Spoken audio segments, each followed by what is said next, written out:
반갑습니다. 나무아카데미입니다. 이번 영상에서는 2022년 시행된 고3 6월 모의평가 국어 영역 중에 독서 파트 공부해 보도록 하겠습니다. 모의평가에 실린 순서 그대로 처음에는 독서 이론, 읽기 능력과 매튜 효과가 출제되었죠. 그리고 두 번째는 역사서를 바탕으로 한 육가의 사상과 세종과 집현전 학자들의 사상을 담은 글 공부해 볼 거고요. 그 다음에는 과학 분야죠. 비타민 K의 기능. 그 다음에는 사회 분야, 이중차 분법에 대해서 공부해 보도록 하겠습니다. 그럼 일단 가장 첫 지문인 읽기 능력과 매튜 효과 보도록 하겠습니다. 이 글은 일단 읽기 능력에 관해서 이야기를 하는 글입니다.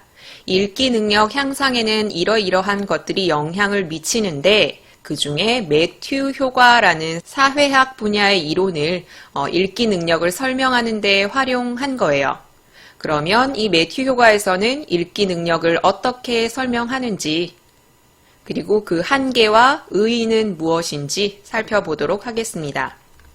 총 5개의 문단으로 이루어져 있죠. 전체적으로 한번 볼게요. 첫 번째 문단에서는 읽기 능력을 좌우하는 읽기 요소에 대해서 설명을 하고 있습니다.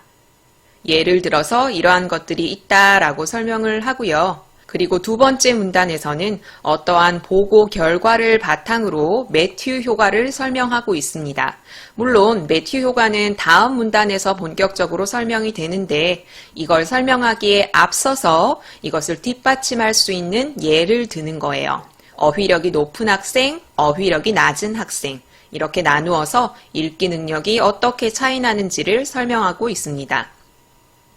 그리고 나서 세 번째 문단에서는 방금 설명한 이런 것이 바로 매튜 효과다라고 매튜 효과의 개념을 설명하고 있습니다. 그리고 네 번째 문단에서는 읽기 능력을 매튜 효과로만 설명할 수는 없다. 그 이유는 이것과 이것이다 라고 두 가지를 들어서 설명을 하고 있습니다.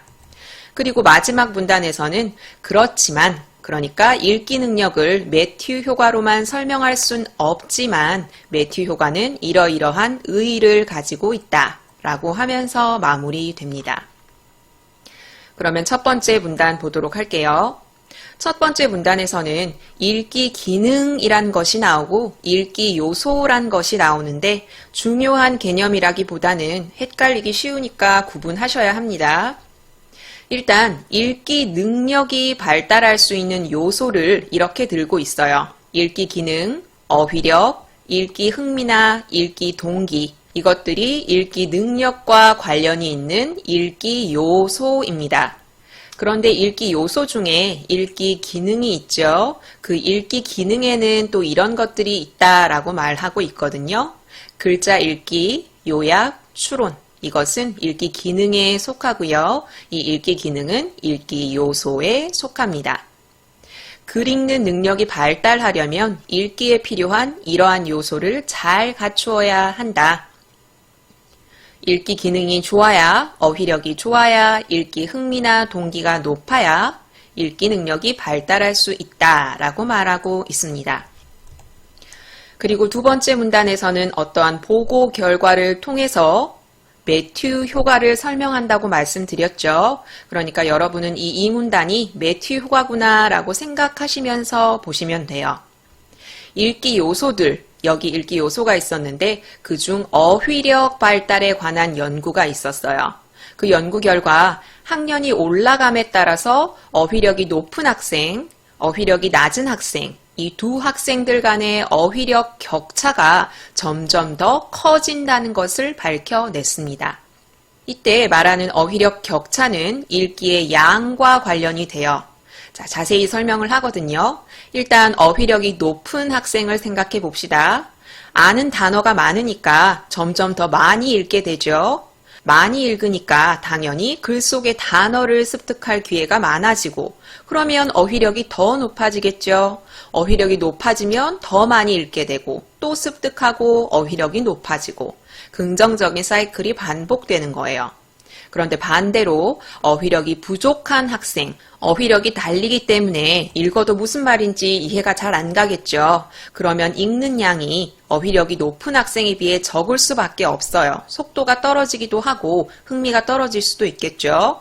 어휘력이 부족하면 읽는 양이 적어지고 그러면 어휘를 습득할 기회가 줄어들고 어휘력이 상대적으로 부족하고 이런 악순환이 반복되는 거예요.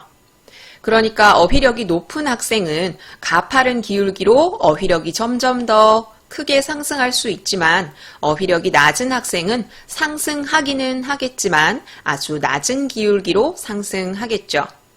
여기서 조심하셔야 될 건 어휘력이 부족한 학생이나 높은 학생이나 어휘력이 상승하기는 한다는 것, 단 이 두 사람 사이의 격차가 커진다는 것, 여기에 조심하셔야 됩니다. 어휘력이 부족한 학생은 어휘력이 점점 떨어진다. 이런 내용의 틀린 선지가 출제될 수 있거든요. 조심하셔야 합니다. 세 번째 문단에서는 매튜 효과를 본격적으로 설명하고 있습니다.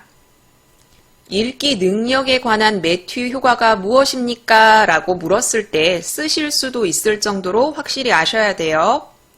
읽기 요소를 잘 갖춘 독자는 점점 더 잘 읽게 되어서 그렇지 않은 독자와의 차이가 갈수록 커진다는 것. 이것이 바로 읽기 능력, 읽기 요소에 관한 매튜 효과입니다. 읽기 요소를 잘 갖춘 독자와 읽기 요소를 잘 갖추지 못한 독자의 읽기 능력 차이는 점점 더 커진다라고 보는 거예요. 자, 이런 것을 매튜 효과로 설명하기도 한다. 원래 매튜 효과는 읽기를 설명하기 위한 이론이 아니라 사회학 이론이었거든요. 사회적인 명성이나 물질적 자산이 많으면 많을수록 그로 인해 더 많이 가지게 되고 그 결과 그렇지 않은 사람과의 차이가 점점 커지는 현상. 이것이 원래 매튜 효과의 개념입니다. 그럼 방금 읽은 이 문장을 읽기에 대입해서 볼까요? 사회적인 명성이나 물질적 자산이 많아진다는 건 무엇이 많아지는 거죠? 읽기 요소가 발달한다는 거죠. 읽기 요소를 많이 갖추고 있는 사람일수록 여기 더 많이 가지게 된다는 것은 뭐죠? 읽기 능력이 향상된다. 그리고 이것은 그렇지 못한 사람과의 차이를 점점 더 벌어지게 만든다. 라는 거죠. 자, 그럼 네 번째 문단 보도록 할게요. 네 번째 문단에서는 뭐가 나온다고 했죠? 매튜 효과가 읽기 능력 향상을 충분히 설명해 줄 수 있는 건 아니다라는 내용이 나올 거예요. 글 읽는 능력을 매튜 효과로만 설명하는 데는 문제가 있다. 일단 읽기와 관련된 요소들에서 매튜 효과가 항상 나타나는 것은 아니다. 그러니까 매튜 효과 자체를 부인하는 것이 아니라 읽기 능력에 관해서 매튜 효과로 충분히 전부를 설명할 수 없다는 것에 조심하셔야 합니다. 인지나 정서의 발달은 개인마다 다르고 또 개인 내에서도 그 속도가 달라요. 예를 들어 설명하고 있거든요. 읽기 흥미나 동기는 읽기 요소 중에 하나였죠. 자, 읽기 흥미나 동기는 어릴 때는 이렇게 상승곡선을 그리면서 발달하다가도 어느 시기부터는 떨어지기도 합니다. 또 읽기 요소들은 상호 간에 영향을 미쳐서 매튜 효과와 다른 결과를 낳기도 합니다. 그러니까 읽기 요소들이 서로 영향을 미친다는 거죠. 독립적으로 발달하는 게 아니에요. 가령 예를 들고 있죠. 읽기 기능이 부족한 독자라 하더라도 읽기 흥미나 읽기 동기가 높은 경우 읽기 기능이라는 읽기 요소를 견인할 수 있다. 그 말은 읽기 흥미나 동기 때문에 읽기 기능이 향상될 수 있다. 이 말이죠. 자, 그럼 정리해 볼까요? 글 읽는 능력을 매튜 효과로만 설명하는 데 문제가 있다라는 근거. 첫 번째, 읽기 요소 중에 인지나 정서 발달에 관여된 요소는 개인마다 혹은 한 개인 내에서도 속도가 다를 수 있습니다. 그리고 두 번째, 읽기 요소들은 상호 간에 영향을 미쳐서 매튜 효과와 다른 결과를 낳기도 합니다. 이 두 가지를 들어서 글 읽는 능력을 매튜 효과로만 설명할 수 없다고 말하고 있는 거죠. 매튜 효과의 한계점이라고 볼 수도 있습니다. 그리고 마지막 문단에서는 그럼에도 불구하고를 사용해서 매튜 효과의 의의를 설명하고 있어요. 문제의 선지에 언급되기 좋은 부분이니까 확실히 기억하세요. 매튜 효과는요, 단순히 지능의 차이에 따라 글 읽는 방법이 달라진다고 보던 관점, 이런 관점이 있었구나라는 것도 알아두세요. 지능이 읽기 능력을 결정한다고 보는 그런 관점이 있었구나. 그런데 이런 관점에서 벗어나서 읽기 요소들이 글을 잘 읽도록 하는 중요한 동력임을 인식하게 하는 계기가 되었다. 즉, 다양한 읽기 요소들에 따라서 읽기 능력이 달라질 수 있구나 라는 이런 생각을 하게 만들었다는 거죠. 무엇이? 읽기를 매튜 효과로 설명하는 연구가. 이렇게 생각하시면 됩니다. 읽기 능력과 매튜 효과에 대해서 공부해 보셨어요. 첫 번째 문단에서는 읽기 능력 발달을 위한 다양한 읽기 요소가 있구나 공부하셨고, 두 번째 문단에서는 연구 결과가 있었죠.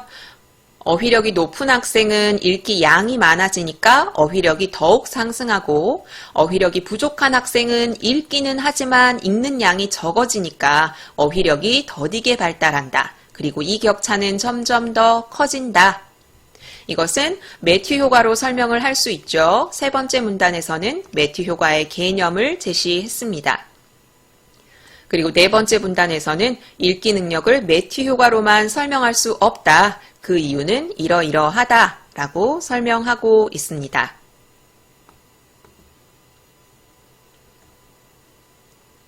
그리고 마지막 문단에서는 매튜 효과의 의의를 제시하면서 마무리하고 있습니다. 자, 그러면 이 글과 관련된 기출 문제 한번 풀어볼게요. 자, 읽기 능력과 매튜 효과 변형 문제입니다. 모의평가에 출제된 문제 3가지의 변형 문제를 싣고 있고, 뒤에 기타 문제도 싣고 있습니다. 자, 그러면 가장 기본적인 내용 확인 문제 보도록 할게요. 모의평가 1번 문제죠. 윗글의 내용과 일치하는 것은? 정지 버튼 누르시고 1번 답 한번 찾아보세요. 같이 봅시다. 1번, 읽기 요소들의 발달은 독립적으로 일어난다. 독립적으로 일어나는 것이 아니라 네 번째 문단에서 읽기 요소들은 상호 간에 영향을 미친다 라고 공부했었죠. 2번, 읽기 능력의 차이는 궁극적으로 지능에 의해 좌우된다. 지능에 의해서 읽기 능력이 차이가 난다라는 견해가 있었다는 건 알 수 있어요. 네 번째 문단 첫 번째 문장에서 우리 배웠었죠.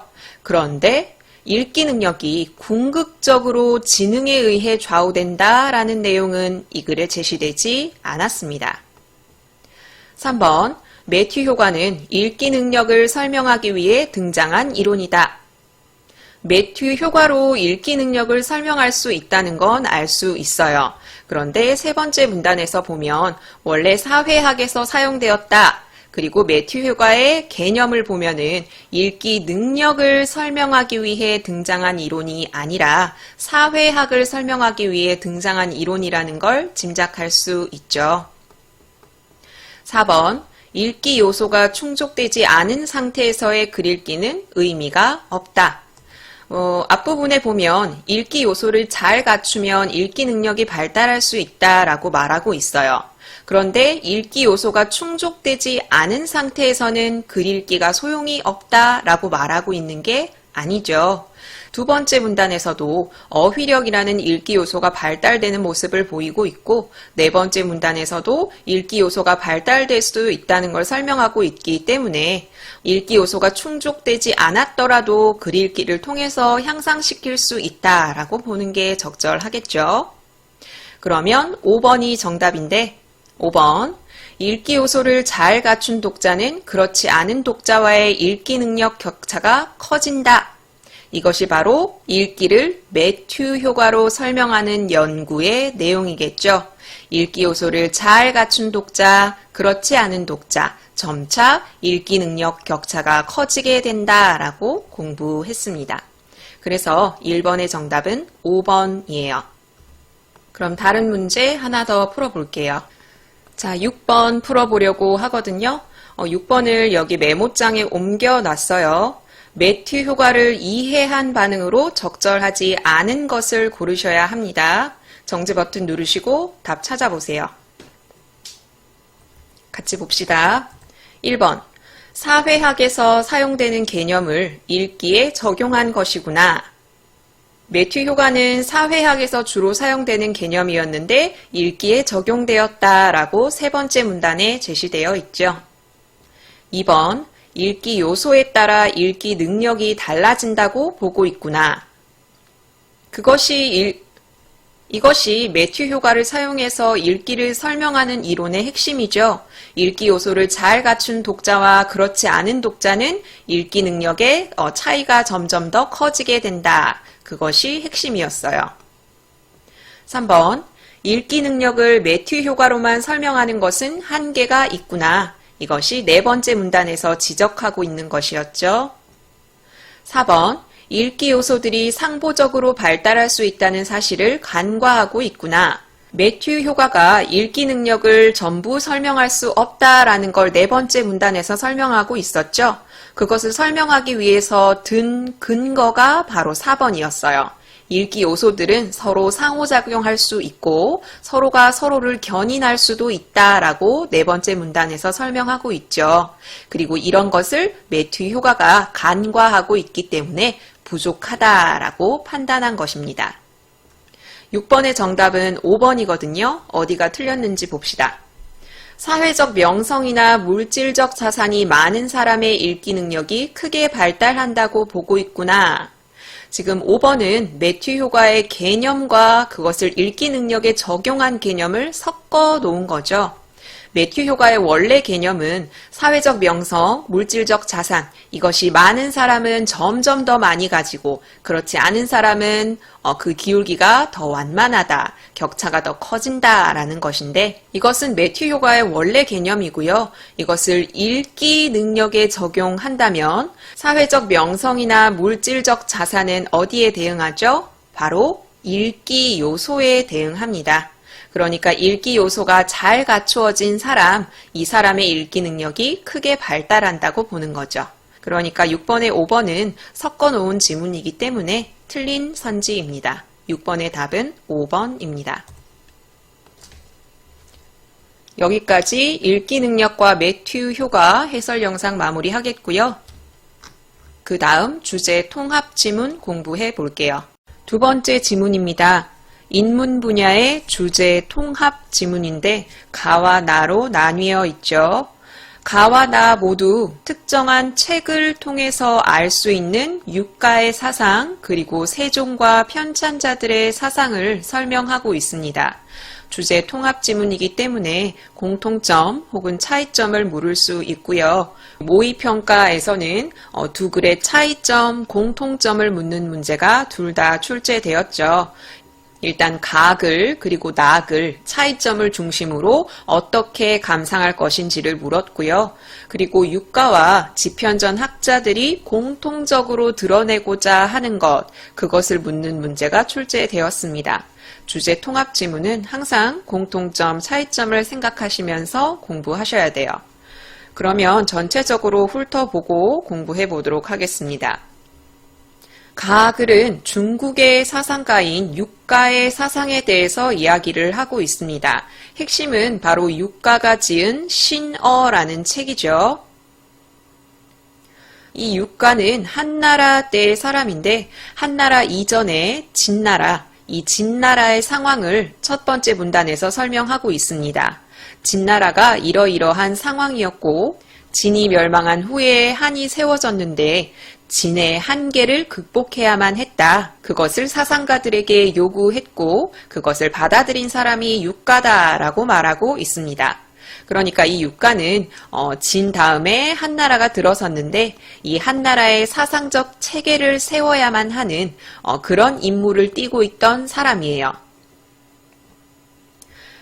그러려면 그 전 나라의 문제점 같은 것도 분석해야겠죠. 그것을 바탕으로 자기 나라만의 새로운 사상적 체계를 만들어야 했을 거고요.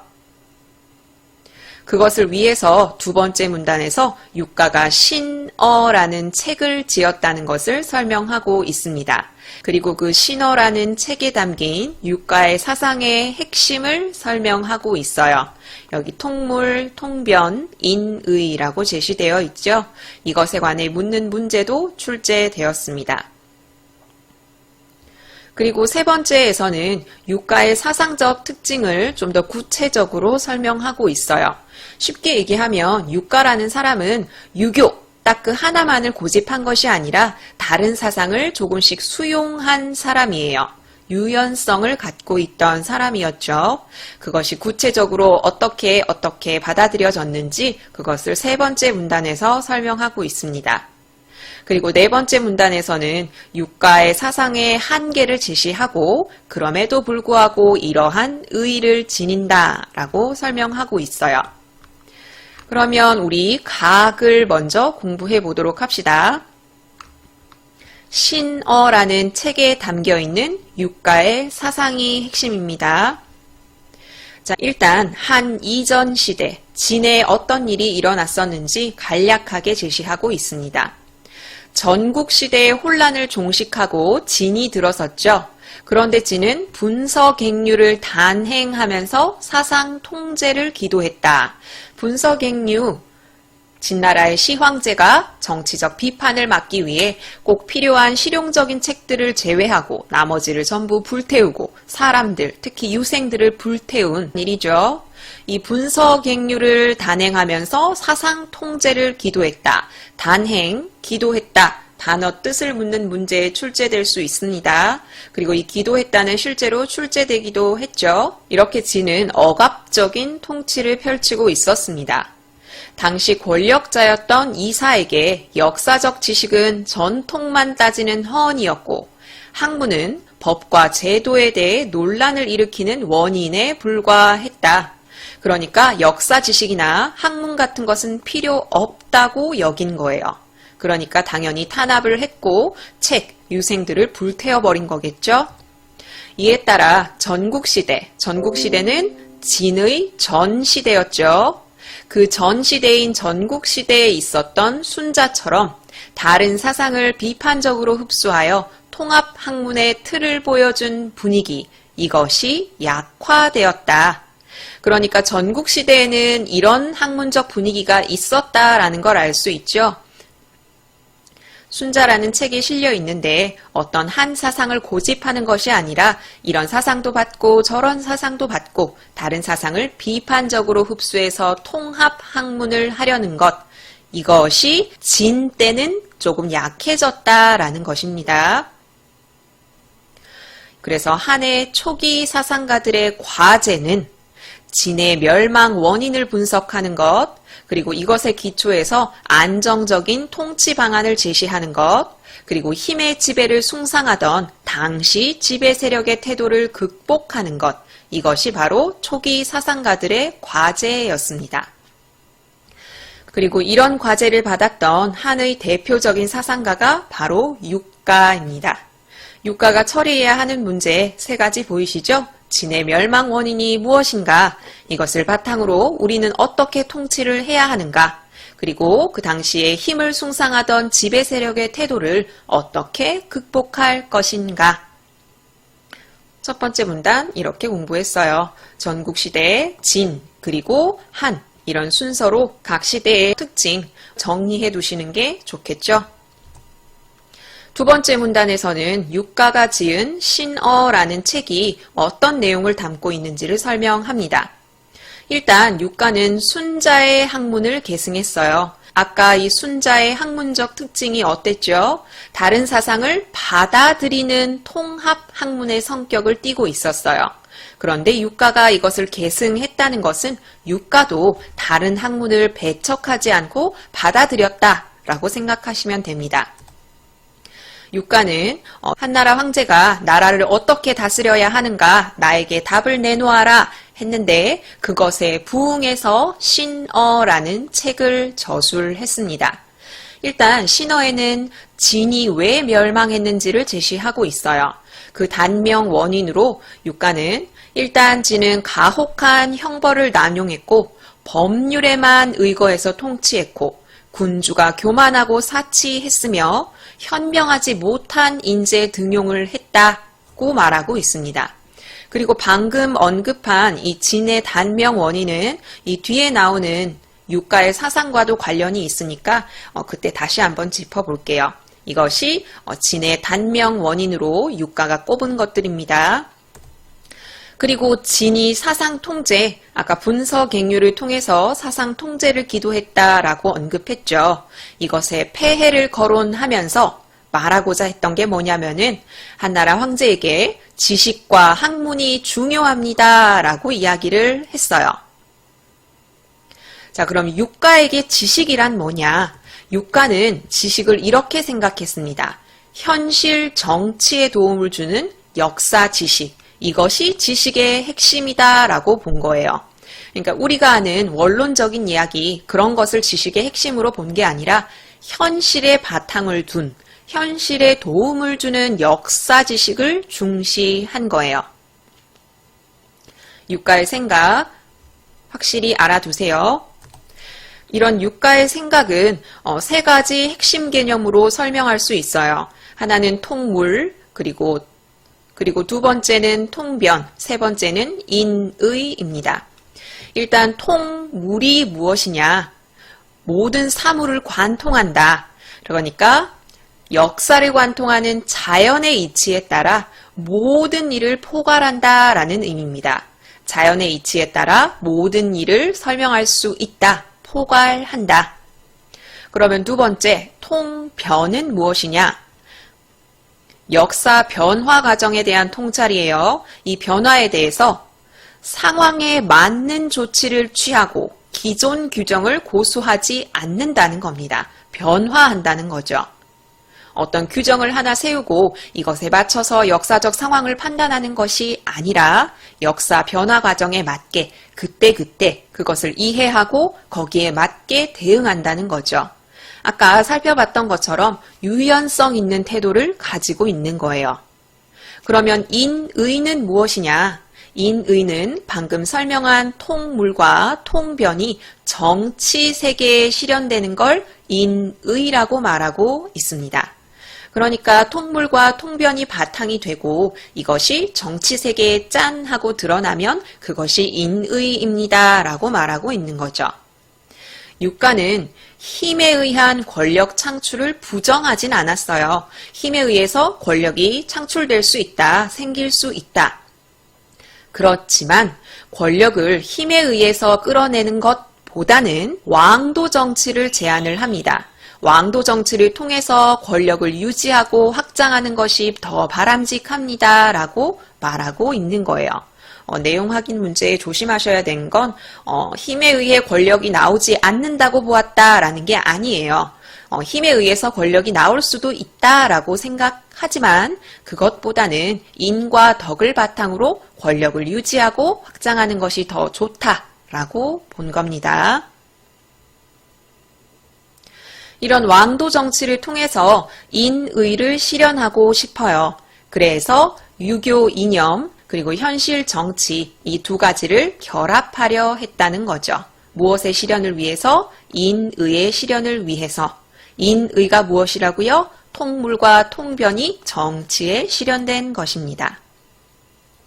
일단 유가가 유교 이념을 바탕으로 하고 있다는 건 아실 수 있죠.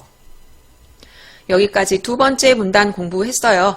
두 번째 문단에서는 한나라를 다스리기 위한 사상적 기초, 그것을 내어놓아라 라는 요구에 신어라는 책을 지어서 답을 냈다라고 설명하고 있고요. 이 신어라는 책에서는 진의 단명 원인 그리고 진의 사상 통제가 낳은 폐해를 언급하면서 지식과 학문이 중요하다는 걸 밝히고 그리고 유가가 생각하는 지식 그리고 정치에 관해서 설명을 했습니다.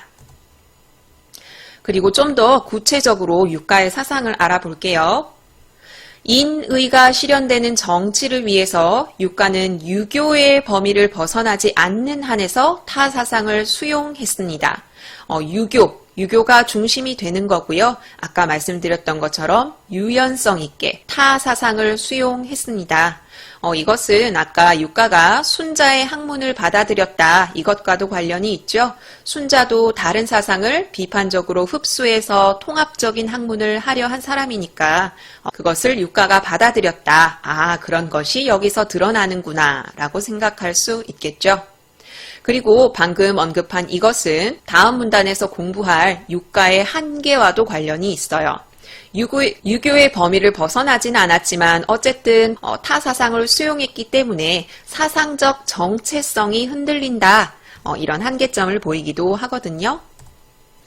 자, 그럼 육가가 어떻게 타 사상을 수용했는지 살펴봅시다. 예와 질서를 중시하고 교화의 정치를 강조하는 유교를 중심으로, 자, 중심은 유교고요. 도가와 법가의 사상을 받아들였습니다. 도교가 아니죠. 종교가 아니라 학문적 관점에서 보셔야 돼요. 자, 도가의 무위 사상을 받아들였거든요. 원래 도가에서 말하는 무위라는 것은 자연스러운 것을 최고로 여기는 거예요. 그런데 육가는 자연스러운 걸 그대로 유지한다라는 무위의 개념을 그대로 받아들인 게 아니라 변형해서 받아들여요. 어떻게 받아들였냐면 이 무위란 형벌을 가볍게 하고 군주의 수양을 강조하는 것으로 변형시킨 거예요. 그래서 평온한 통치의 결과다라는 의미로 무위를 받아들였습니다. 원래의 도가에서 말하는 무위와는 다르죠. 그리고 법가의 사상을 받아들이기도 했는데 법가에서 말하는 권세라는 것을 받아들였어요. 법가에서는 권세를 최우선으로 두고 있거든요. 덕, 인, 이런 것보다는 힘을 더 중시한 거예요. 이게 원래 법가에서 말하는 권세인데 육가는 이런 법가의 권세를 역시 그대로 받아들이지 않았어요. 어떻게 변형시켰냐면 자, 권세란 현명한 신하의 임용을 통해서 정치 권력의 안정을 도모하는 방향성을 가진 것. 그러니까 권세를 이용해서 현명하게 신하를 임용하고 이를 통해서 정치 권력의 안정을 도모하고자 했던 겁니다. 역시나 법가의 권세도 그대로 받아들이지 않은 거죠. 바꿨어요. 자, 그럼 여기서 한 가지 언급할 것이 있거든요.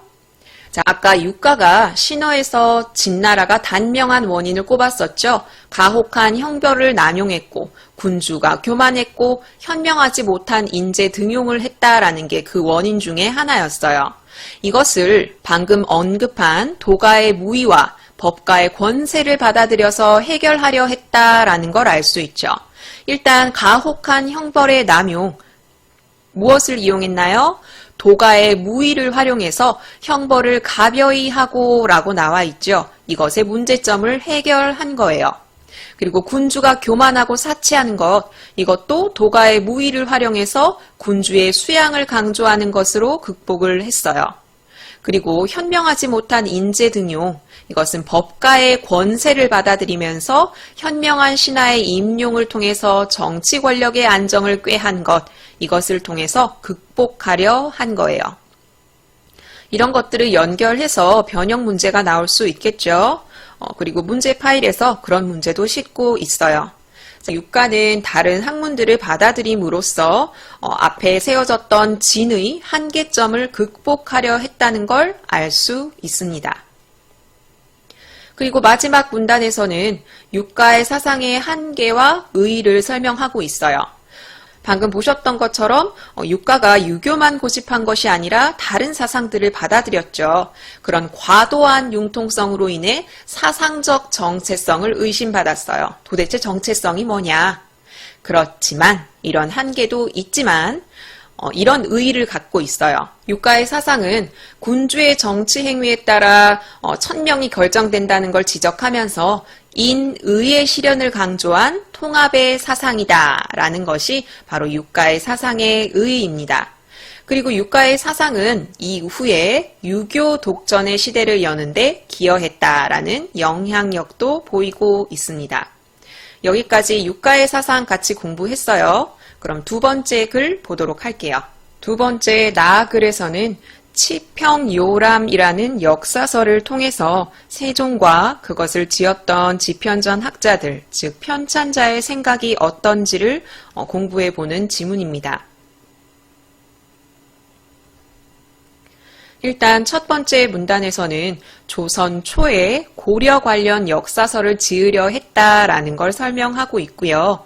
두 번째 문단에서는 그렇게 지어진 역사서, 그리고 그 역사서의 한계점 때문에 다시 역사서를 지어라 라는 명령, 그래서 편찬된 고려사에 관해서 언급하고 있는데, 여기서는 이것보다는 이렇게 고려사를 편찬함으로써 세종이 어떤 영향을 받았는지 여기에 초점을 두는 게 좋아요.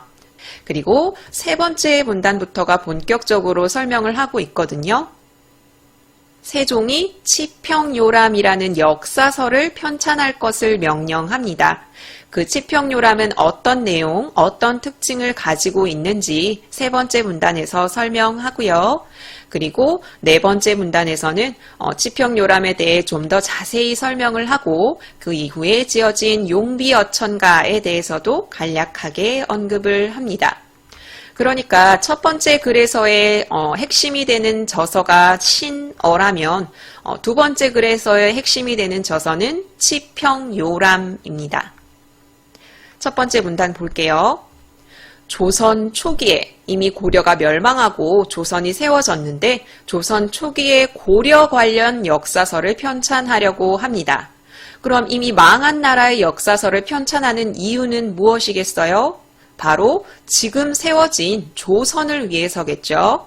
그래서 이런 역사서는 고려 멸망의 필연성, 고려는 멸망할 수밖에 없는 나라였다. 그리고 조선 건국의 정당성, 이런 나라였기 때문에 조선은 건국될 수밖에 없었다라는 것, 이것을 드러내는 것이 목적이었습니다. 편찬자들은 다양한 방식으로 고려, 조선의 차별성을 부각했고 고려보다 조선이 뛰어나는 것을 설득하고자 했죠. 조선 초 고려 관련 역사서 편찬의 목적을 공부해봤어요.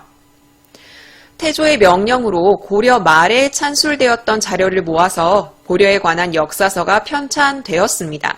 그런데 비판을 받았어요. 왜냐하면 편찬자의 주관이 개입되었기 때문에. 그래서 태종이 역사서를 다시 만들어라 라는 명령을 내렸거든요. 그래서 만들어진 것이 고려사인데 이 고려사를 짓는 와중에 고려의 용어를 그대로 실어야 한다. 아니다. 사대주의에 맞춰서 용어를 고쳤어야 한다. 이런 주장이 대립되기도 했습니다.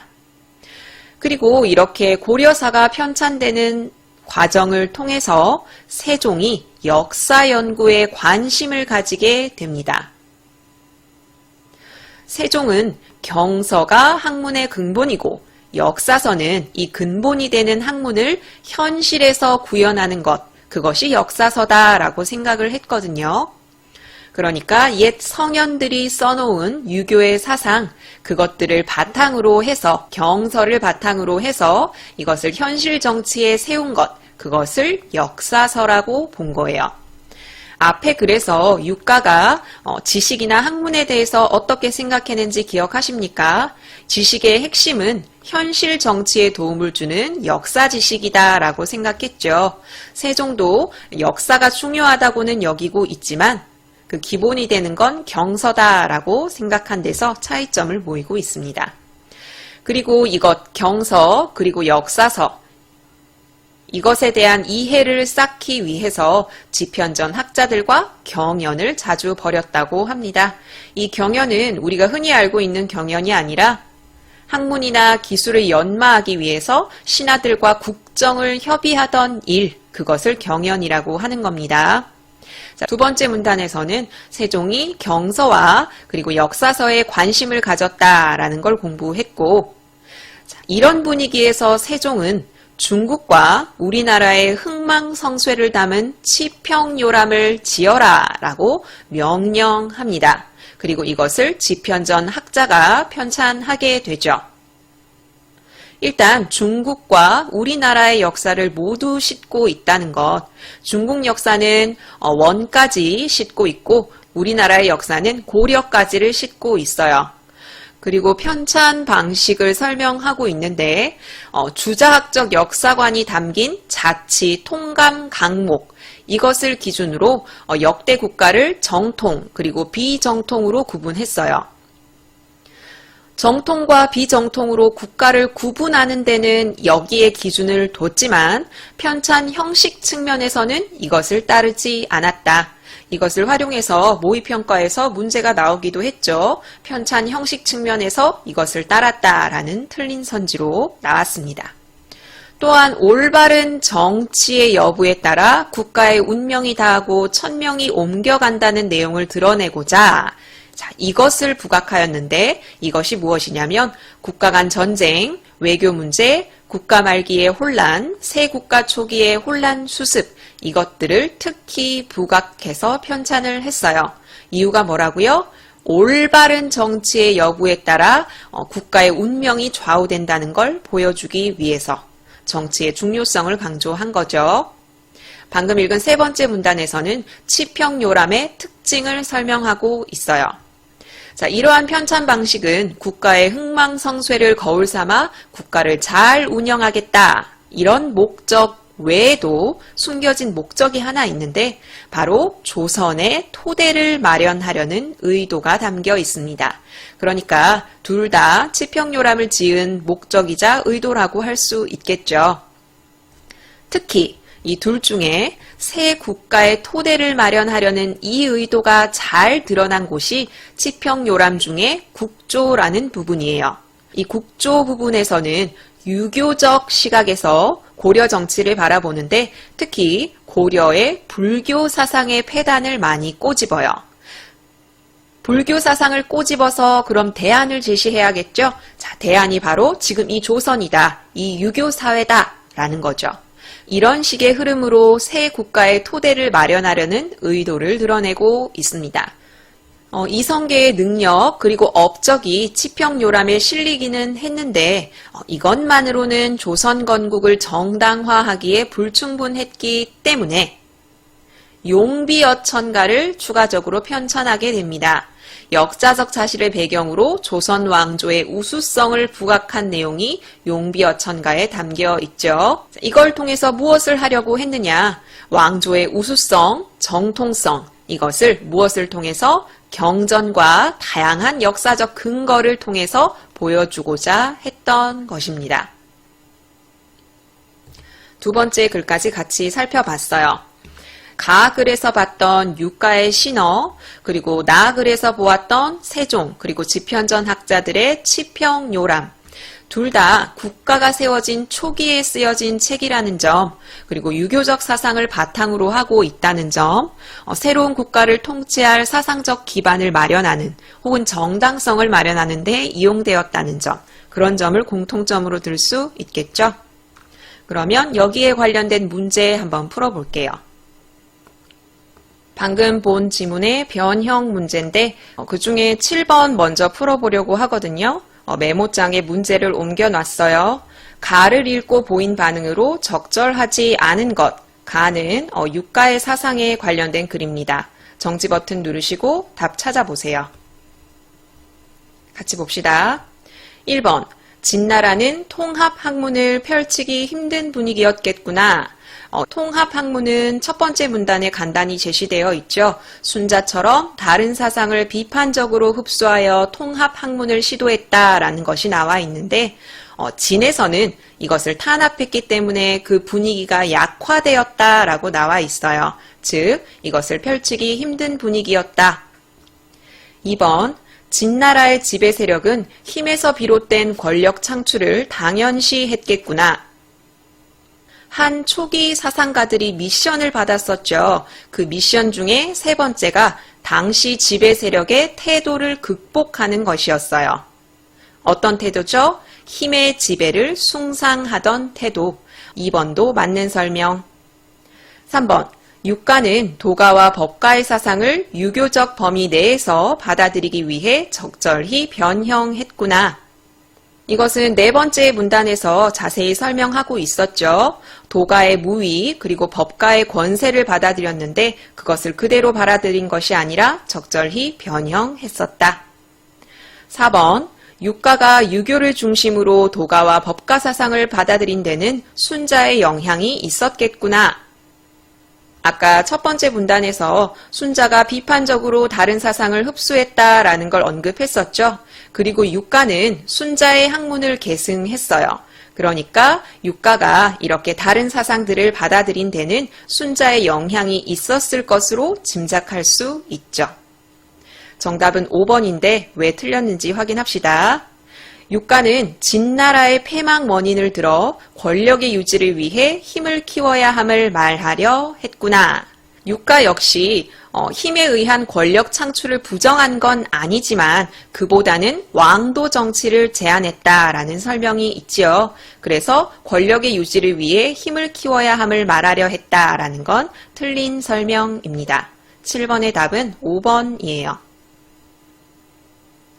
그리고 간단한 문제 하나 더 풀어볼까요? 12번 가와 나에서 찾을 수 없는 내용은 정지 버튼 누르시고 답 찾아보세요. 같이 봅시다. 1번 진나라의 패망 원인.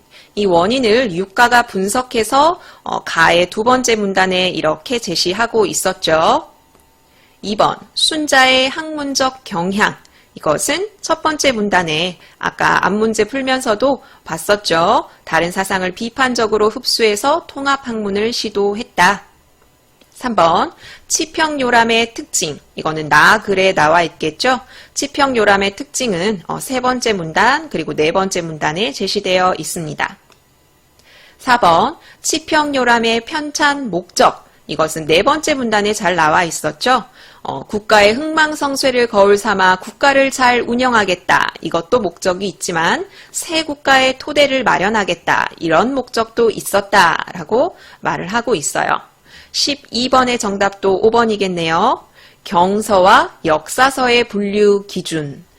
나에서 세종의 성향을 설명할 때 세종은 경서가 학문의 근본이라 생각하고 역사서는 이 학문을 현실에서 구현하는 것이다. 이렇게 생각했다라는 데 언급되긴 했지만 경서와 역사서를 어떻게 분류하는지 그 기준은 무엇인지는 제시된 적이 없습니다. 그래서 12번의 답은 5번이에요. 지금 화면 한계상 이런 복잡한 문제를 같이 풀어보진 못했거든요. 여기 용비어천가와 비교하는 문제도 있고 다양한 문제를 싣고 있으니까 내용 공부하신 후에 문제를 통해 풀어보시면 좋겠네요. 두 번째 해설 영상 마무리하고 다음 지문 비타민 K의 기능 공부해 볼게요. 세 번째 과학 파트 지문 비타민 K의 기능에 관한 글입니다. 제목에서 보시는 것처럼 비타민 K의 기능 두 가지를 확실히 이해하시는 것이 중요하고요. 그 기능을 설명하는 중간에 나오는 여러 과정들, 개념들, 이것을 이해하는 것이 필요한 지문입니다. 전체적으로 살펴볼게요. 첫 번째 문단에서는 혈액의 기능, 그리고 혈액이 굳는 혈병 현상을 설명합니다. 혈병은 상처가 생겼을 때 그것의 출혈을 막기 위해 지혈하기 위해서 생기는 현상이죠. 그 혈병을 설명하면서 혈관 내에 혈병이 생기는 혈전도 설명을 해요. 그런데 지금 비타민 K에 관한 글인데 혈액, 혈전 이런 것들을 설명을 왜 하냐? 비타민 K는 혈액의 응고 그리고 원활한 순환을 위해 중요한 역할을 한다라고 언급하기 위해서예요. 그러니까 비타민 K의 기능을 설명하기 위해 혈액에 대해서 배경 지식을 제공한다 생각하시면 되는 겁니다. 두 번째 문단에서는 비타민 K의 기능 첫 번째가 나오죠. 첫 문장에 바로 나오니까 일단 읽어볼게요. 혈액이 응고되도록 돕는 기능을 합니다. 혈액이 어떻게 응고되도록 돕는지 설명하기 위해서 일단 혈액 응고가 어떤 과정을 거치는지 그 연쇄 반응을 간단히 제시하고요. 이때 어느 순간에서 비타민 K가 등장해서 어떤 역할을 하는지 설명하고 있습니다. 그리고 그 다음 문단, 세 번째 문단에서는 비타민 K의 두 번째 기능을 설명하는데 그것을 두괄식으로 그러니까 주제를 앞에 제시하지 않고 뒷부분에서 제시를 하고 있어요. 일단 비타민 K의 종류를 설명하고 있고요. 그 공통점과 차이점도 설명을 하고 있어요. 그리고 칼슘의 역설에 관해서 갑자기 설명을 해요. 이 칼슘의 역설을 설명하면서 자연스럽게 비타민 K의 기능을 끌어내게 됩니다. 칼슘의 역설로 인해 어떤 현상이 발생하는데 그것을 해결하는 데 비타민 K가 도움이 됩니다. 짜잔, 이런 기능이 있습니다. 라는 거죠. 그리고 마지막 문단에서는 비타민 K1 그리고 K2 특성에 관해서 설명하고 있고요. 특히 K2의 섭취를 늘려야 된다고 권장한다. 이런 내용으로 마무리하고 있습니다. 그럼 첫 번째 문단부터 보도록 할게요. 혈액에 관해서 배경 지식을 제공하는 문단이라고 설명드렸죠. 일단 혈액의 기능부터 살펴봅시다. 혈액은 세포에 필요한 물질을 공급하고 노폐물을 제거하는 역할을 합니다. 그런데 이 혈관벽이 손상이 돼서 출혈이 발생하면 이것을 막아야겠죠. 손상 부위에 혈액이 응고되어서 혈액 손실을 막아야 한다. 그럼 혈액은 어떻게 응고하느냐? 다음 문장에서 설명하거든요. 자, 일단 혈액 응고는 섬유소 그물이 혈소판 마개와 합쳐져서 혈병이라는 덩어리를 만드는 현상, 이것을 혈액 응고라고 이야기합니다. 섬유소 그물 더하기 혈소판 마개. 그런데 섬유소 그물과 혈소판 마개를 또 자세히 설명을 해놨어요. 섬유소 단백질로 이루어진 피브린이 뭉쳐서 형성된 것이 섬유소 그물이고요. 혈소판이 응집된 것이 혈소판 마개예요. 그러니까 내용 확인 문제에서 언급될 때 섬유소 그물과 혈소판 마개가 뭉치는 것이 응고다라고 설명할 수 있겠지만 피브린 덩어리와 혈소판 덩어리가 응집되는 것을 응고라고 한다. 이런 식으로 설명할 수 있겠죠. 이렇게 지혈을 위해 형성되는 덩어리를 혈병이라고 합니다. 그런데 혈액 응고가 혈관 벽이 아니라 혈관 속에서도 일어날 수 있어요. 그것을 혈병이라고 합니다. 혈관 속에서는 혈액이 흐르고 있는데 그 안에 혈병이 형성되면 위험하겠죠.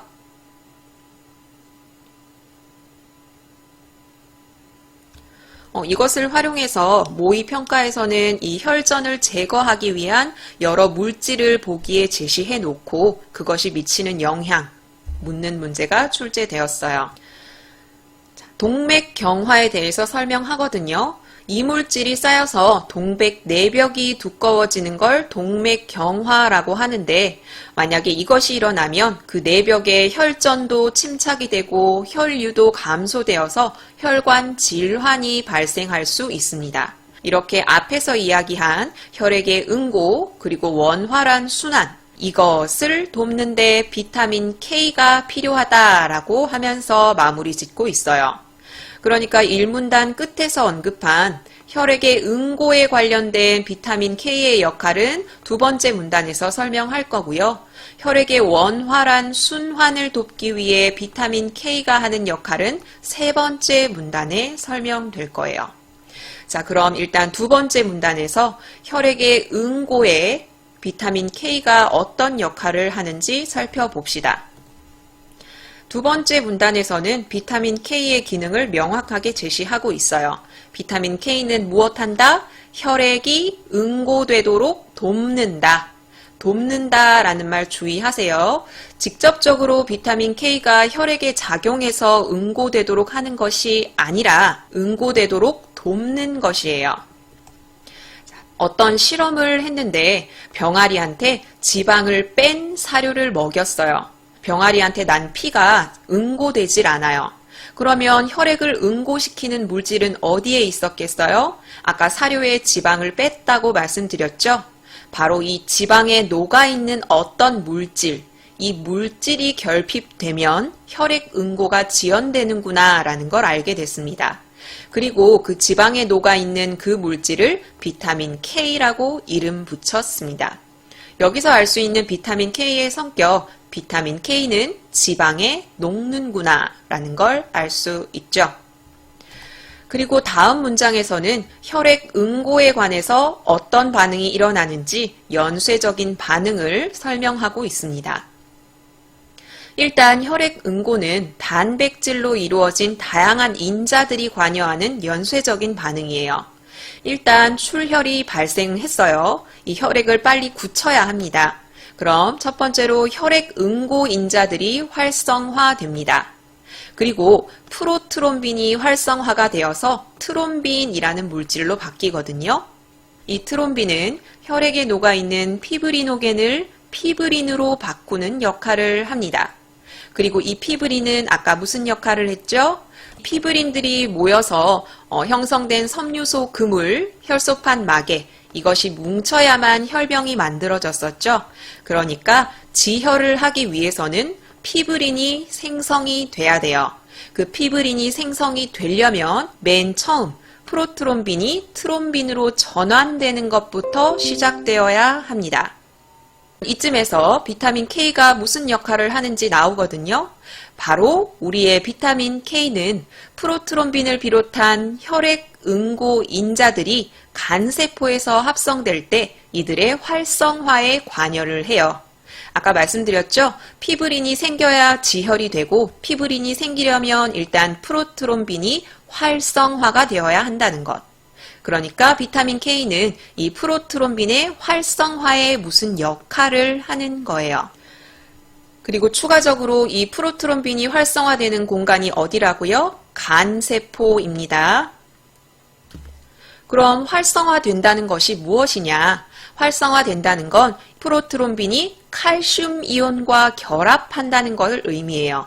활성화 이꼴 칼슘 이온과의 결합입니다. 그런데 이렇게 활성화되기 위해서는 카르복실화된 상태가 되어 있어야 돼요. 그러니까 프로트롬빈이 트롬빈으로 바뀌기 위해서는, 활성화되기 위해서는, 칼슘 이온과 결합하기 위해서는 카르복실화되어 있어야 한다는 거죠.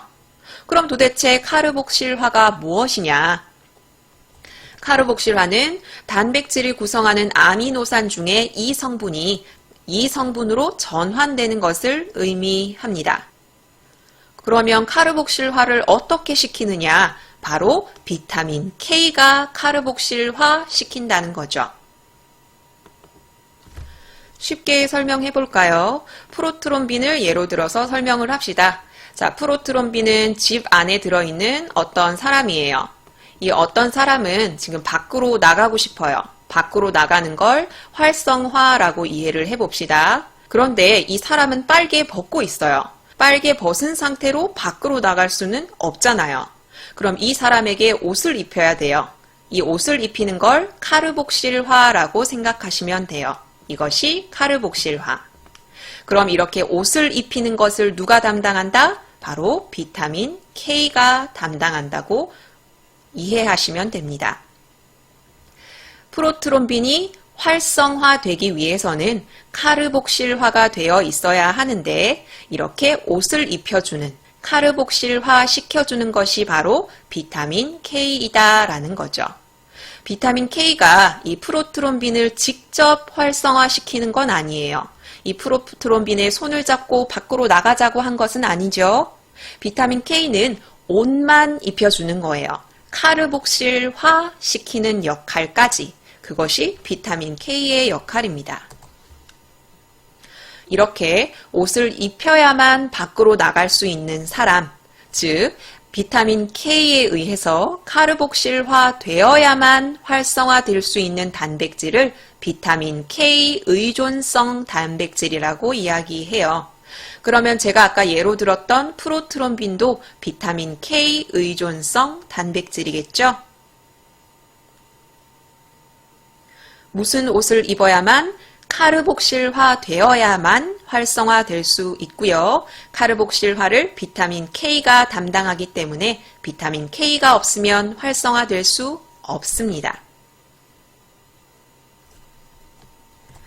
여기까지 두 번째 문단에서는 비타민 K의 기능 첫 번째, 혈액이 응고되도록 돕는다 살펴봤고요. 세 번째 문단 공부합시다.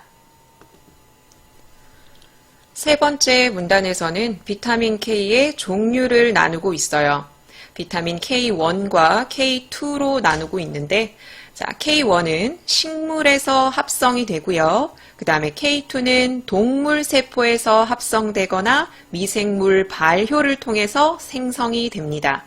그런데 녹색 채소 등은 비타민 K1을 충분히 함유하고 있다. 반대로 이야기하면 녹색 채소를 충분히 섭취하면 비타민 K1은 모자랄 일이 없다는 거겠죠. 이렇게 비타민 K1을 충분히 함유하고 있기 때문에 일반적인 권장 식단을 따르면 혈액 응고에 차질이 생기지 않는다. 그런데 이쯤에서 전환이 되죠. 바로 비타민 K의 두 번째 기능을 설명할 때가 됐어요. 비타민 K의 또 다른 중요한 기능이 있는데 이것은 칼슘의 역설과 관련이 있다라고 설명하고 칼슘의 역설이 무엇인지 제시를 해요. 나이가 들면 골다공증이 생기기 쉽기 때문에 이것을 방지하고자 칼슘 보충제를 섭취하게 되죠.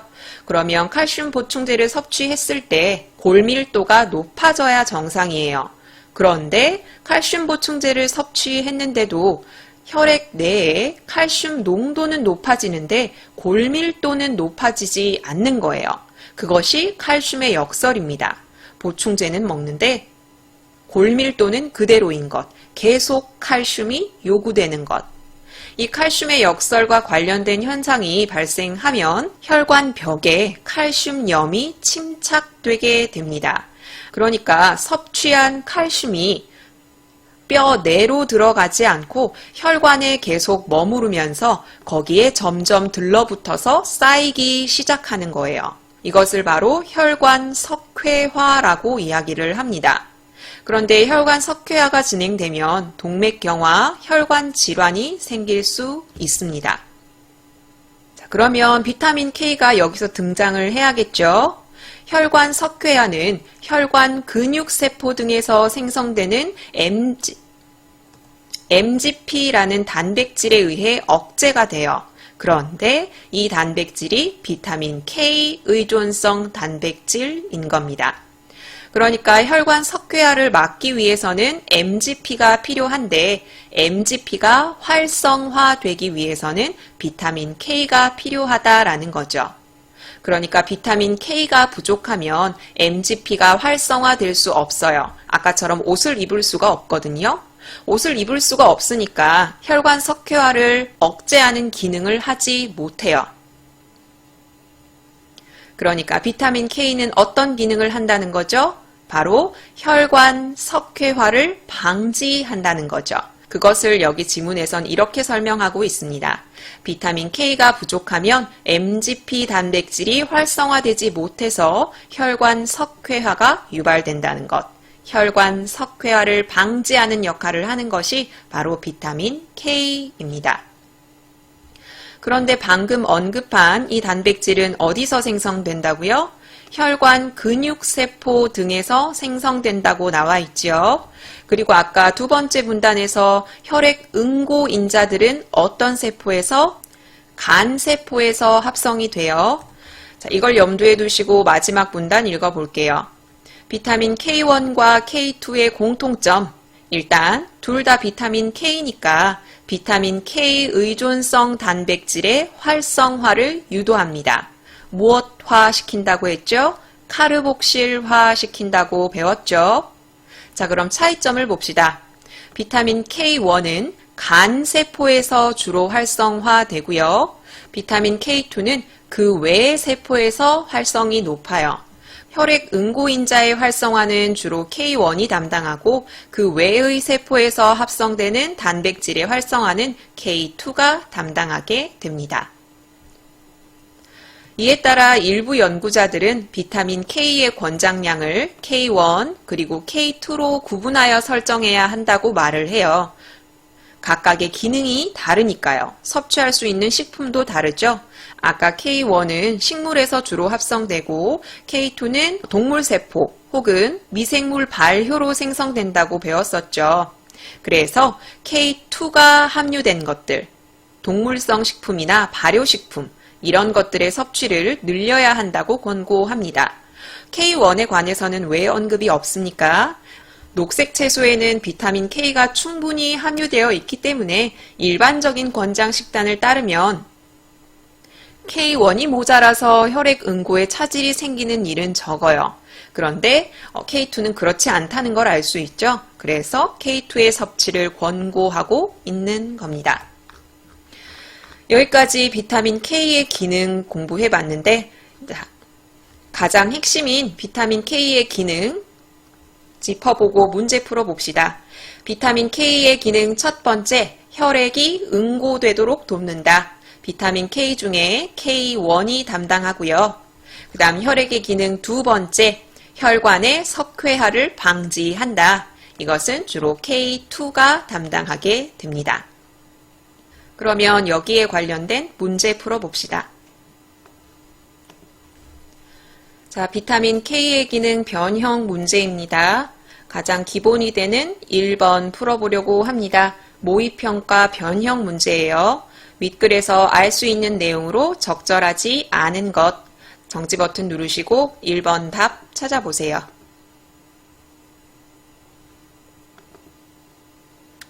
자, 같이 봅시다. 1번, 비타민 K는 지방과 함께 섭취해야 한다. 이 문단에서 병아리에 관한 이야기를 할 때 지방을 뺀 사료를 먹은 병아리가 혈액 응고가 지연된다는 얘기가 있었죠.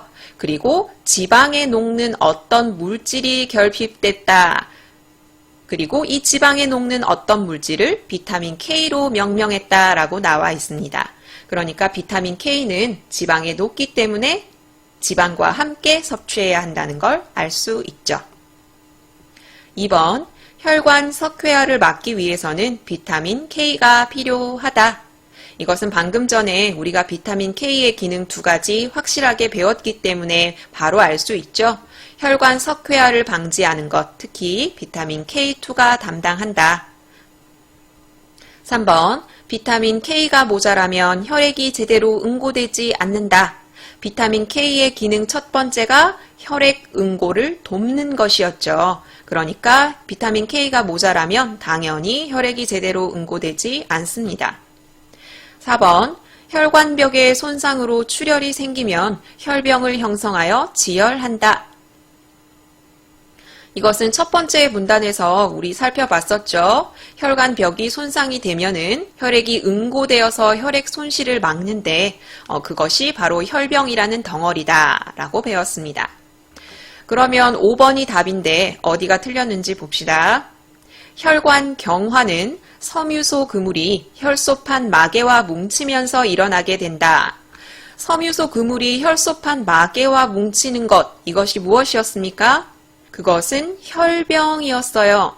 섬유소 그물 그리고 혈소판 마개가 형성돼서 혈병이라는 덩어리를 만드는 것이지 혈관 경화를 일으키는 것이 아닙니다.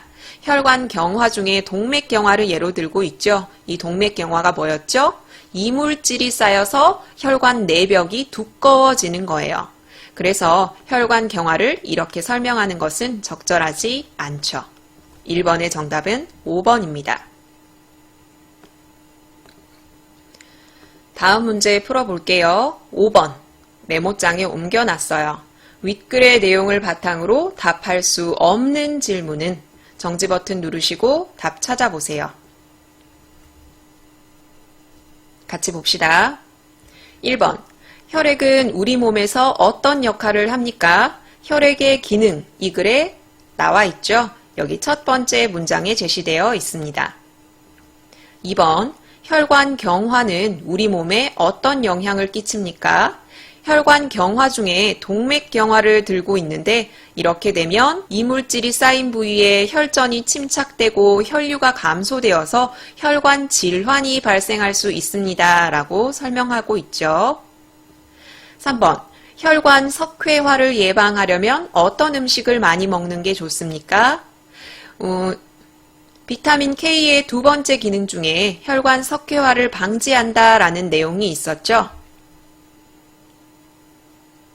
이것은 주로 K2가 담당한다고 배웠고요. 비타민 K2는 치즈, 버터 등의 동물성 식품, 그리고 발효식품에 많이 들어있다라고 나와 있죠. 4번. 칼슘 보충제를 먹어도 골밀도가 높아지지 않는 이유는 무엇입니까? 칼슘의 역설을 설명할 때 이런 내용이 있었죠. 칼슘 보충제를 먹는데 혈액 내에 칼슘 농도만 높아지고 골밀도는 높아지지 않는다.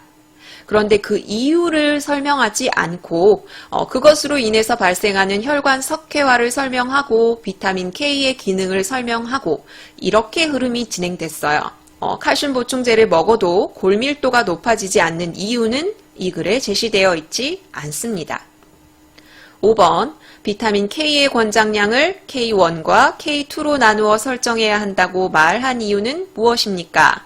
직접적으로 나와 있진 않지만 비타민 K1의 기능, K2의 기능이 다르고 그것을 섭취할 수 있는 음식도 다르다는 걸 알 수 있죠. 그래서 이렇게 나누어서 설정해야 한다고 말했을 것이다 라고 짐작할 수 있습니다. 5번의 답은 4번이죠.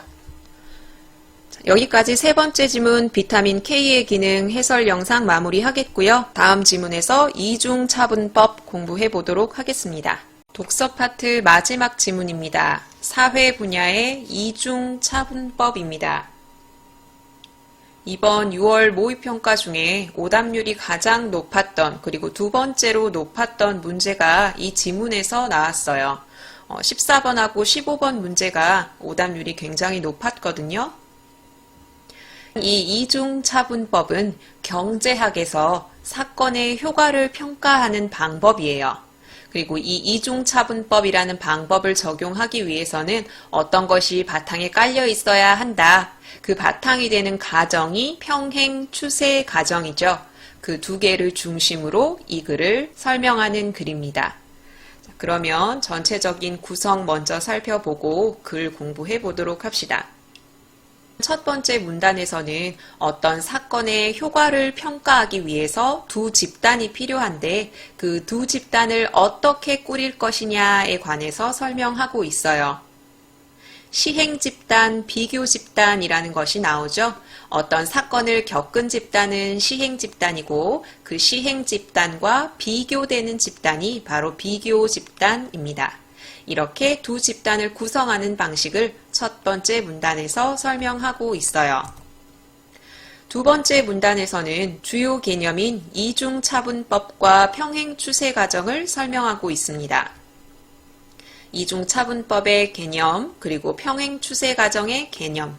세 번째 문단에서는 이중차분법을 처음으로 사용한 스노의 사례를 들고 있습니다.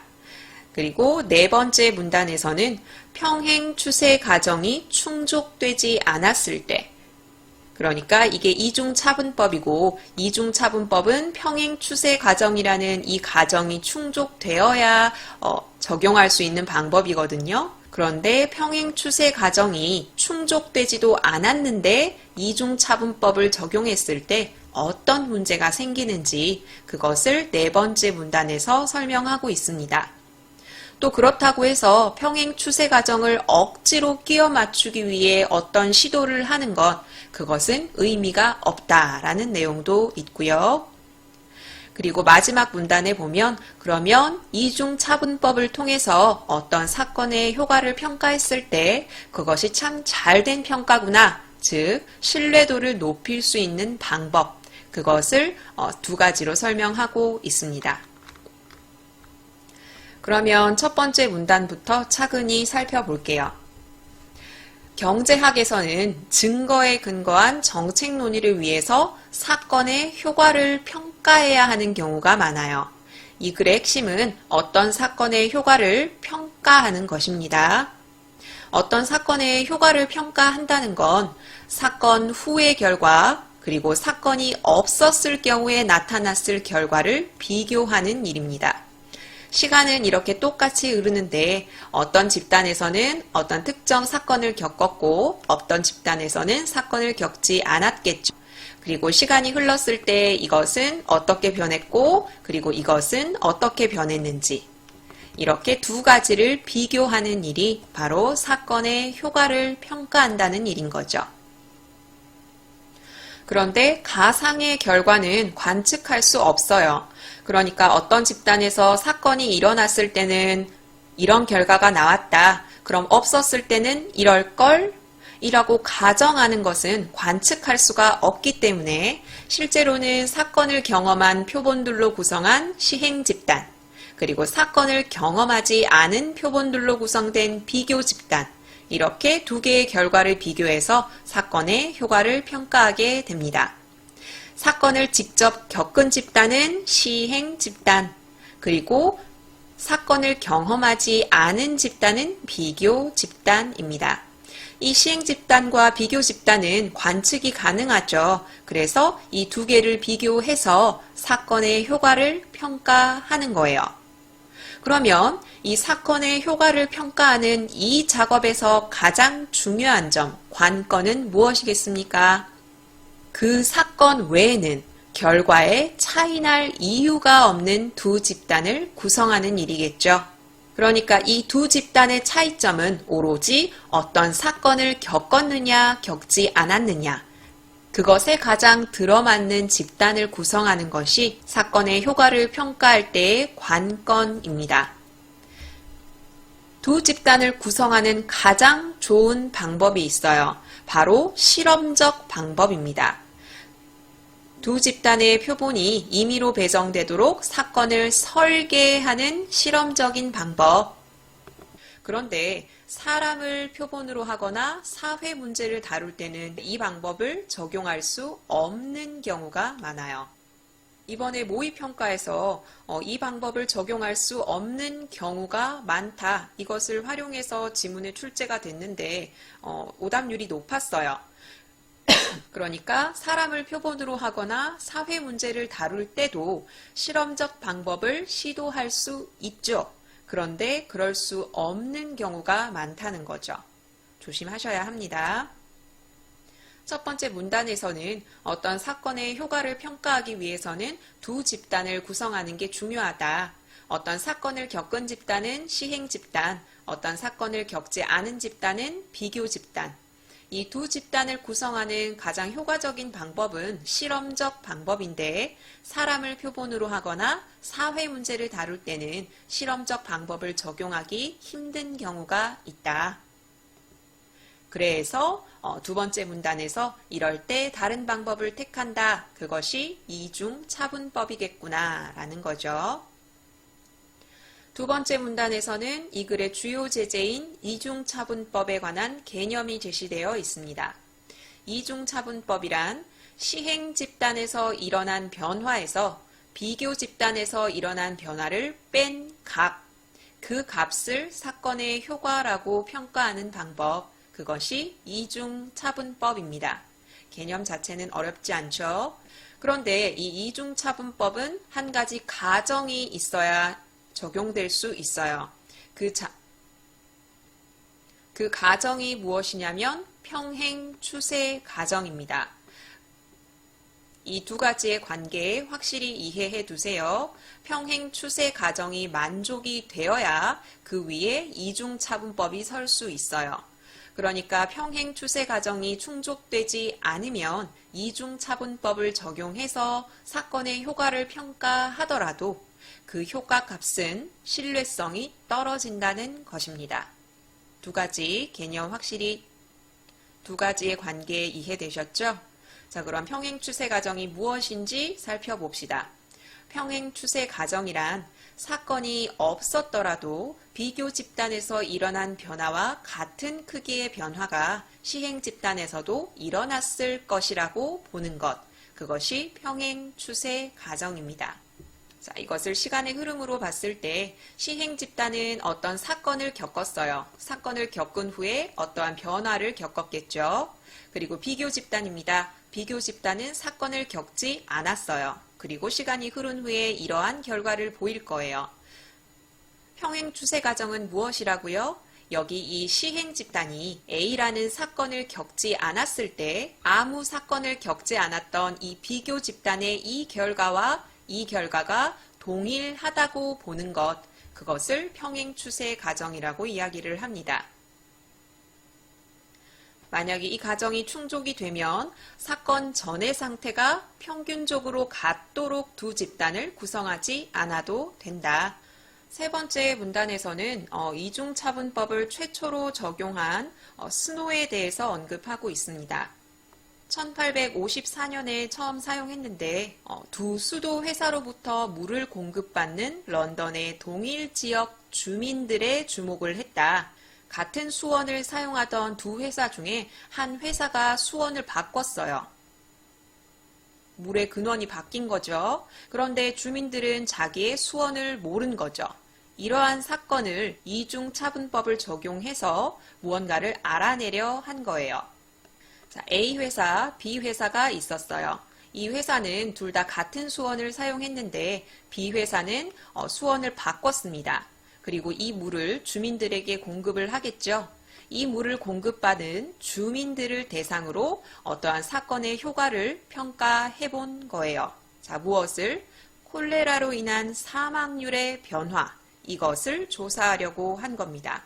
그리고 결과가 어땠다고요? 콜레라가 공기가 아닌 물을 통해 전염된다는 결론을 얻게 된 겁니다. 그러니까 수원이 달라진 두 회사의 물 중에 한 곳의 물이 콜레라에 감염된 물이었겠죠. 이 B 회사의 물을 받은 주민들은 콜레라로 인한 사망률이 급격히 높아졌을 것이고, 콜레라균이 없는 물을 받아서 생활했던 주민들은 콜레라로 인한 사망률의 변화가 크지 않겠죠.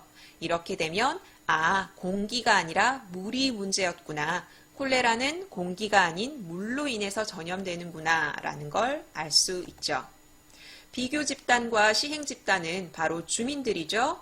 수원을 바꾼 회사의 물을 사용한 주민, 바꾸지 않은 회사의 물을 사용한 주민. 이 두 주민들의 집단이 시행 집단과 비교 집단이고요. 사건은 무엇입니까? 수원을 바꾼 것이죠. 수원 변경이에요. 그리고 그 결과 콜레라로 인한 사망률의 변화를 알아보았다. 경제학에서는 1910년대에 최저임금제의 도입 효과를 파악하는 데 이중차분법이 적용되었습니다. 다음 문단. 평행추세 가정이 충족되지 않는 경우에 이중차분법을 적용하면 사건의 효과를 잘못 평가하게 된다. 그 예를 들어서 제시를 하고 있거든요. 예를 들어서 어떤 노동자 교육 프로그램, 이게 사건이에요. 이 프로그램을 적용했을 때 고용 증가 효과가 어떨까라는 걸 측정하고 싶어요.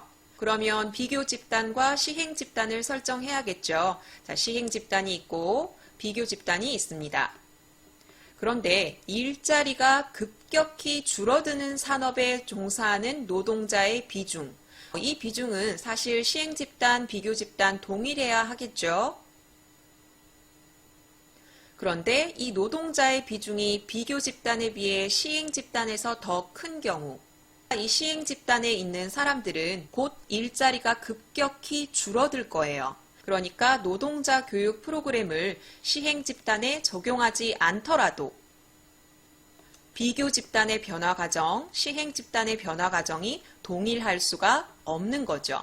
왜냐하면 일자리가 줄어드는 산업에 종사하는 노동자의 비중이 시행 집단에서 더 높기 때문이에요. 사건이 적용되지 않았는데도 시행 집단과 비교 집단의 결과가 동일하지 않다. 이것은 평행 추세 과정이 충족되지 않는 것이죠.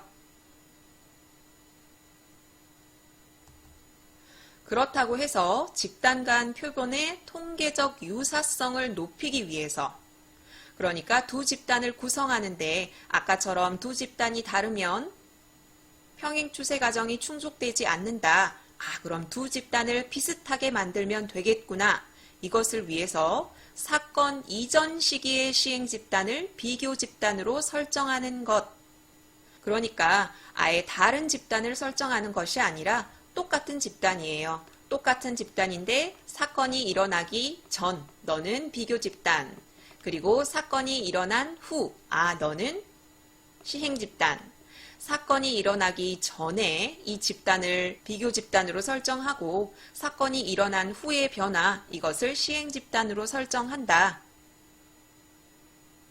이런 행동은 평행 추세 과정의 충족을 보장하는 것이 아니다. 이렇게 한 집단의 변화 전후를 비교하는 건 이중차분법을 적용할 이유가 없는 것이죠. 자기가 사건의 효과를 파악하려는 목적을 부정하는 거예요. 예를 들어 고용처럼 경기 변동에 민감한 변화, 이런 경우라면 집단 간 표본의 통계적 유사성, 그러니까 두 집단이 얼마나 비슷한가, 이것보다는 집단 간 변화 발생의 동시성이 가정의 충족에서 더 중요할 수 있다. 방금 이 예시를 통해 말하고자 하는 게 무엇이죠? 경우에 따라서 평행 추세 과정을 충족하기 위해서는 집단 간 표본을 유사하게 설정하는 것보다 더 중요한 요인, 예를 들어서 변화 발생의 동시성과 같은 이런 요인이 중요한 경우가 있다. 그 경우는 고용처럼 경기 변동에 민감한 변화, 이런 걸 들 수 있다라는 거죠. 네 번째 분단에서는 평행 추세 과정이 충족되지 않았을 때 이중차분법을 적용하면 잘못된 결과를 도출할 수 있다는 것, 그리고 평행 추세 과정을 억지로 충족시키기 위해서 사건 이전 시기의 시행 집단을 비교 집단으로 설정하는 것, 이것은 무리가 있다. 이렇게 평행 추세 과정을 충족시키기 위해서는 집단 간 표본의 통계적 유사성보다는 다른 요인이 중요한 경우가 있다. 라는 걸 설명했습니다. 마지막 문단, 여러 비교 집단을 구성해서 각각의 이중차분법을 적용한 평가 결과가 같다는 것을 드러내면 평행 추세 과정이 충족된다는 신뢰를 줄 수 있다. 그러니까 시행 집단 이외에 유의미한 여러 비교 집단을 구성하고 이중차분법을 적용해서 각각을 계산하겠죠. 그런데 이 값이 모두 같다. 라고 한다면 평행 추세 과정을 충족한다라는 것이죠. 그리고 두 번째, 시행 집단과 여러 특성에서 표본의 통계적 유사성이 높은 비교 집단을 구성한다. 집단 두 개가 일어나는 사건 외에는 별다른 변수가 없도록 통계적 유사성이 높도록 구성하는 것, 이렇게 하면 평행 추세 과정이 위협받을 가능성을 줄일 수 있다. 자, 이렇게 두 가지 방법은 평행 추세 과정의 신뢰성을 높이는 건데, 평행 추세 과정의 신뢰성을 높인다는 것은 이중차분법을 통한 평가의 신뢰도를 높이는 방법이기도 하죠. 자, 그러면 이중차분법에 관한 문제 풀어보도록 하겠습니다. 이중차분법 병형 문제입니다. 모의평가 변형 문제 1번 먼저 풀어볼까요? 윗글에 대한 이해로 적절하지 않은 것 고르셔야 합니다. 정지 버튼 누르시고 답 찾아보세요. 같이 봅시다. 1번, 사회 문제와 관련된 사건의 효과를 평가하는 데에도 실험적 방법을 사용할 수 있다. 이거 첫 번째 문단에서 조심하시라고 말씀드렸던 거죠. 어떤 사건을 평가할 때는 실험적 방법이 이상적이지만 사람을 표본으로 하거나 사회 문제를 다룰 때에는 이 방법을 적용할 수 없는 경우가 많다. 그 말은 실험적 방법을 사용할 수도 있다라는 말이죠. 2번, 해당 사건 외에 결과에 차이가 없는 두 집단을 구성하는 방법은 실험적 방법이 가장 이상적이다. 이것도 첫 번째 문단에 나와 있었죠. 시행 집단과 비교 집단을 구성할 때 가장 이상적인 방법은 실험적 방법, 임의로 설정하는 실험적 방법이다. 입니다. 3번, 이중차분법은 사건 이전 시기의 시행 집단을 비교 집단으로 설정하여 사건의 효과를 평가하는 방법이다. 정답은 4번이죠. 사건 이전 시기의 시행 집단을 비교 집단으로 설정하고, 즉 동일한 집단, 사건을 겪은 전후를 비교하는 건 사건의 효과를 평가하는 의미가 없는 것이죠. 4번, 평행 추세 과정이 충족되면 비교 집단과 시행 집단의 사건 전 상태가 같지 않아도 사건의 효과를 평가하는 집단의 표본이 될 수 있다. 바로 옆에 나오죠. 평행 추세 과정이 충족되면 사건 전의 상태가 평균적으로 같도록 구성하지 않아도 된다. 그러지 않아도 집단의 표본이 될 수 있다. 5번 스노의 연구에서는 같은 수원을 사용하던 두 집단이 계속해서 같은 수원을 사용했다면 두 집단의 변화의 크기가 같을 것으로 볼 것이다. 자, 이것은 무엇을 충족하는 거죠? 평행 추세 과정을 충족하는 거죠. 사건을 겪은 시행 집단, 사건을 겪지 않은 비교 집단, 그런데 두 집단에 사건이 일어나지 않았다면 두 집단의 변화 결과가 똑같다고 보는 것, 그것이 평행 추세 과정이었습니다. 1번의 정답은 3번입니다. 다른 문제 풀어볼게요. 8번 풀어보려고 해요. 윗글에서 답을 찾을 수 없는 질문은 정지 버튼 누르시고 답 찾아주세요. 1번 이중차분법을 개발하게 된 계기는 무엇인가요? 이중차분법을 처음 적용한 이런 사례는 제시가 되었지만 어떻게 해서 개발되게 되었는지는 나와 있지 않죠. 8번의 정답은 1번이에요. 2번 이중차분법과 평행추세 과정의 의미는 무엇인가요? 그것은 두 번째 문단에서 정의의 방법으로 설명하고 있죠. 3번 집단 간 표본의 유사성을 높이면 평행추세 과정이 보장되나요? 바로 옆에 나와 있죠. 사건 이전 시기의 시행 집단을 비교 집단으로 설정하면 집단 간 표본의 유사성을 획득할 수 있죠. 같은 집단이니까요. 그렇다고 해서 평행추세 과정의 충족을 보장하는 건 아닙니다. 그리고 그 예도 들고 있죠. 4번 평행추세 과정의 신뢰성을 높이기 위해서는 어떻게 해야 하나요? 마지막 문단에서 두 가지를 들어 설명하고 있습니다. 5번 시행 집단과 비교 집단은 어떻게 설정하는 것이 가장 효과적인가요? 가장 효과적인 방법은 실험적인 방법이다 라고 설명되어 있죠. 그래서 8번의 정답은 1번입니다.